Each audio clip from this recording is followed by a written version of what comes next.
YouTubers, what we're going to do today is we are going to cut ShrinkPlastic using our Cameo, and then we will decorate them. These guys I've rhinestoned. You can also, this is UV resin on the other side. These are great for just about anything. You can cut whatever shape you want to. So jewelry, pendants, keychains, necklaces, ornaments, you name it, you can cut it and make it yourself. Let me go show you what you need and we'll get going. So first off, we will need ShrinkPlastic. I'm going to use a shrink eating brand. You can use any brand that you want to. And then we are going to cut it with the Cameo 4 today. You can cut it with any of the Cameos, 1, 2, 3, or 4. And we will be using, we're just going to use the gold Ratchet Blade. Do understand that this is going to greatly shorten the life expectancy of your blade. I would recommend a new blade because this is tough to cut and it's just going to wear it really quickly. So do know that. Don't pick your most favoriteest blade ever. We're going to color these with Posca Markers. For whatever reason, I don't know what magic makes this work, but apparently Poscas are the only ones that you can color when they're big and then they shrink down and they don't crack or do anything weird. So we're going to use Posca Markers. We're going to do this. So we're going to rhinestone one side. So if you want a rhinestone, you would need your rhinestone and your glue and your rhinestone picker tool for that. And then for this side, we're going to do the UV resin. So this is my UV resin of choice. And then the ShrinkPlastic, for whatever reason, the UV resin will not stick to it. You have to seal it first with Mod Podge so that the UV resin will stick. You can also use any number of glitters, mica powders, flowers, whatever it is you want to. This is why I like this project, is because you can do whatever it is you want to. Alright, so this is our ShrinkPlastic, and I've been putting it on landscape. It doesn't really matter. And I would, even with a really sticky mat, recommend taping it down because we're going to do a lot of force and a lot of passes, and you don't want anything moving when it's making its passes. Alright, so we are in Silhouette Studio, and we're going to come over here to page setup. And this is your standard mat, and then this is the transparency, by the way. I get a lot of questions about that. But we're going to change this to, our width is going to be 10, and our height is going to be 8. And this is the same size as our ShrinkPlastic. And then from here, I just have been pushing them on here and making them as big as I can. Like I said, these two shapes will be free over on my webpage. There will be a link down in the description to them. I've just made them as big as I can and crammed them onto my piece of ShrinkPlastic here. Alright, so we're going to go over to our sun panel. Silhouette already has a preset for ShrinkPlastic, so I've just picked it. And I have my black Ratchet Blade in here. And I've used the adapter because we're using the Cameo 4, but it's just the black Ratchet Blade. Now, for the blade, I've been using a setting of 10, a depth of 10, and then a force of 33. I'm going to do 4 passes. And then for speed, we're going to increase it to 3. Now, what happens is the machine cuts and basically scores our plastic for us. It can't cut all the way through just because the plastic is so thick. So it just scores it for us so that we can then cut it out / pop it out. Now, if you've done this a lot or your blade isn't as sharp, you might want to increase the passes. And if your design's really complicated, so like a snowflake with a bunch of like little twisty turny parts, you might want to slow your machine down even further. But these are some pretty basic shapes, so I'm going to speed it up. I probably could do a little bit faster, but I don't know if I really want to risk it. That is it, and then we are going to hit send, and we're going to let the machine cut.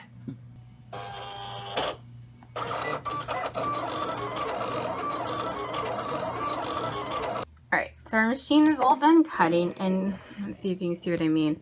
But see, it scores the plastic, it doesn't cut all the way through. So from here, you're going to take it off the mat.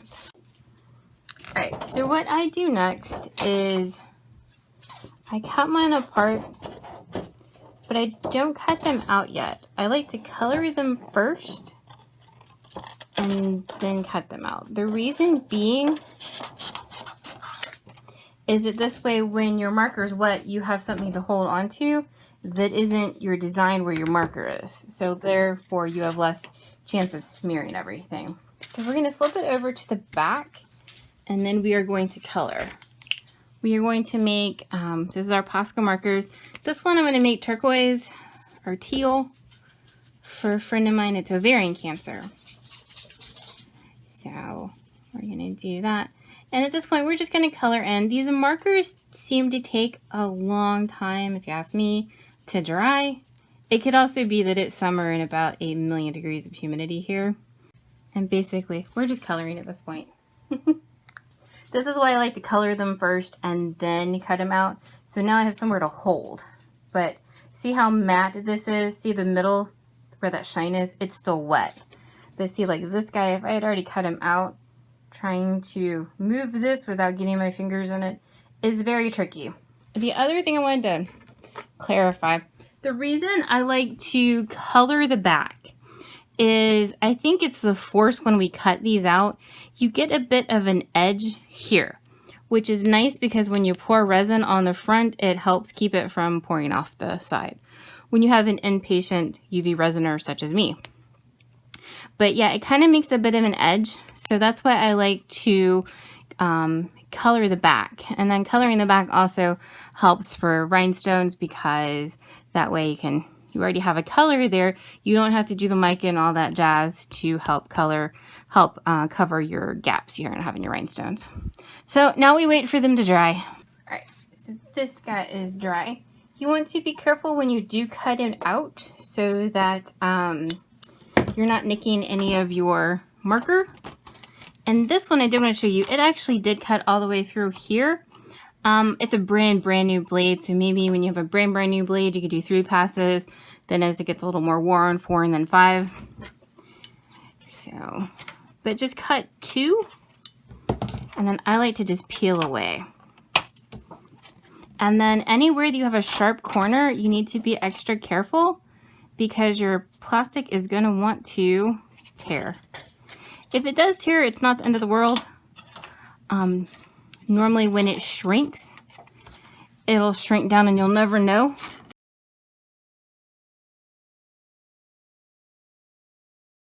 And also, like I said before, big fan of keeping big scraps so that you can test out colors, shrinkage, anything you want to.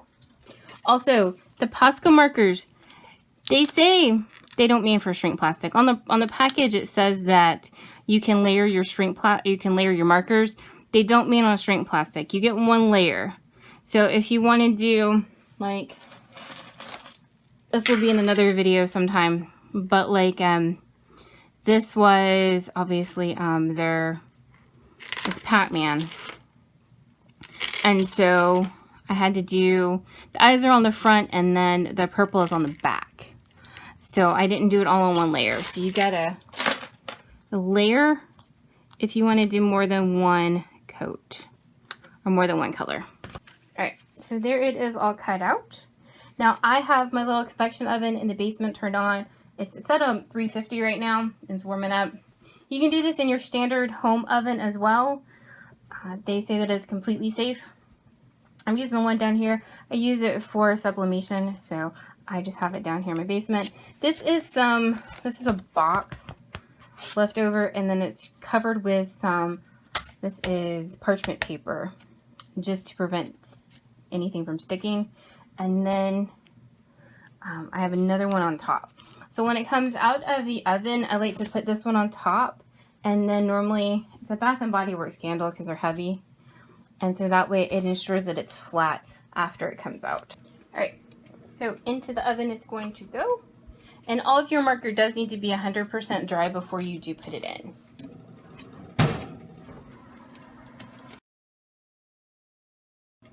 Once it starts to flatten back out, that's when you're going to want to take it out. And of course, because y'all are watching, it's going to be difficult. Alright, this isn't wanting to lay flat, so I'm going to flatten it out and then put it back in. Alright, I didn't get this fill anyway. So, this is what it looks like when it comes out. So these are 2 pieces of parchment covered cardboard, and then this is our candle. And I just put the candle on there to help it lay flat until it's cool. And this is our little Mickey Mouse head. Alright, So this one tried to be a bit of a hot mess.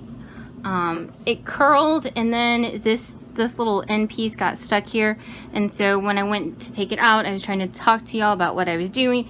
Then it cooled down, so then it had to be reheated, and eventually it's all flat. So if that happens to you, just put it back in there, and it eventually will flatten back out, or flatten out enough that you can put something on top of it to help it lay flat until it cools off. So don't panic, just know that it can go back in and it can cool off. And so we have this one and this one. So now what we're gonna do, well, now at this point it's up to you what you want to do. What we're gonna do is we're gonna rhinestone and UV resin. If you want to do anything else, if you want to apply vinyl, if you want to do whatever it is you want to do, now is your time. These are basically like little acrylic blanks. They're not as thick as the acrylic blanks you can buy, but they basically kind of function like them. So what I'm going to do is I'm going to do some Mod Podge on both the front and the back. The reason being is that UV resin won't stick to acrylic plastic. For whatever magical reason, it'll absolutely curl and pop right back off. I've had it happen to me. So I use Mod Podge. There's any number of things you can use, sprays, and I'm going to do it to both sides. The reason being is when I put rhinestones on my little pink one right here, the glue moistened up the Posca markers enough that they actually came off right here, and I've got a bit of a boo-boo. So that's why we're going to do both sides, and then we're going to rhinestone one side and then we'll resin the other. I just take regular Mod Podge on my finger. The reason being is that a brush is going to get you some brush strokes. It's going to get you brush marks. Your finger doesn't really do that. You don't need a big coat or a thick coat or a lot of it. Just enough to seal it up. Alright, so in an effort to move this along, I'm going to go through this kind of quick. I have other videos that I'll link up above for more in-depth rhinestone, hand placing rhinestone tutorials if you want them. But we're just going to keep this moving along. It's been a couple hours, and you can see my Mod Podge is thoroughly dried. You can kind of see it on my my mouse here. So what we're going to do is, I worked out of a paper plate. So this is my rhinestone mix, the blue mix. They're from Diamond Fire. I don't know how to say that, so that's the mix I'm using. This is a lipstick applicator, and then this is my liquid fusion. This is my favorite glue. I would imagine any number of glues would work. And this is my rhinestone picker-upper tool from good old Amazon. And then all you do is apply your glue and stick on your rhinestones.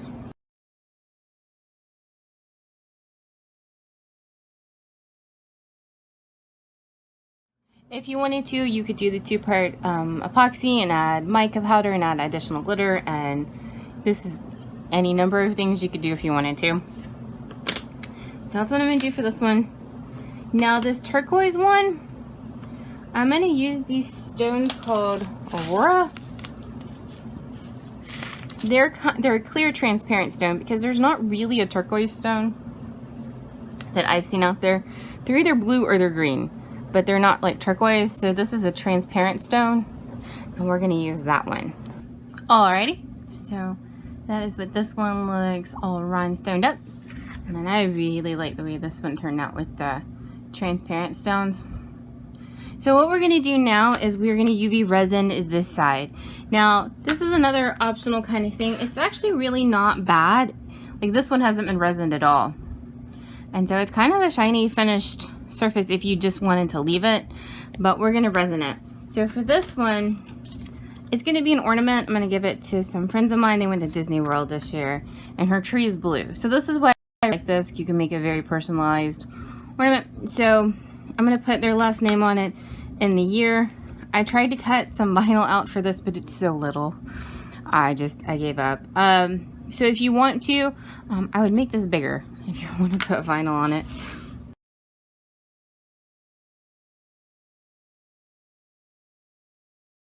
So we are going to apply UV resin here. Like the rhinestones, I have a much longer, yappier video. If you would like to know more about that, I will link it up above. But I'm gonna put, I have some snowflake glitter, so I think we're gonna put some snowflakes on here. Now this is all just optional and being a little extra, if the truth be told, but you know. So this is the bottom of my nail lamp. I like to resin in the bottom of it so that I don't have to touch it and get resin all over me, put fingerprints, all of that jazz. And then I have used, this is some chunky glitter I got probably from Amazon, and I've just fished out a couple pieces to give it a little more sparkle, because you know, who can have enough sparkle? This is the UV resin that I have. There's any number of brands out there that would be just fine. So dab, push to the side, and then cure with your nail lamp. This is a silicone, it's supposed to be a makeup brush, but it would be horrible for a makeup brush. But it's nice because nothing sticks to silicone, and that's what I use to push everything around. Alright, so there is our Mickey all done. Now I'm sitting under a light. I like to sit under a light when I do this so you can actually see everything. And then I like to hold it up when I'm done to make sure there's no gaps or dips or weird spots, or that I didn't get all the way to the edge. I'm not the most patient or UV resiner. But I was watching somebody else do this, and they said they like to let their resin sit, and then you can hit any air bubbles with a light real quick to make sure you can pop them. Because if you apparently let it sit for a little bit, they'll come to the top, and you can get them that way. So now we're gonna put it under our UV light for 4 minutes to let it cure. Alrighty, so these are our finished projects. You can see our nice coating of UV resin on our rhinestones.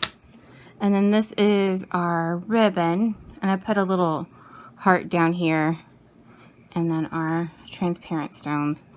This is probably one of my favoriteest things I've ever done. To me, it blows my mind that this was ShrinkPlastic, you know, maybe an hour ago. So, but I did want to point out one thing.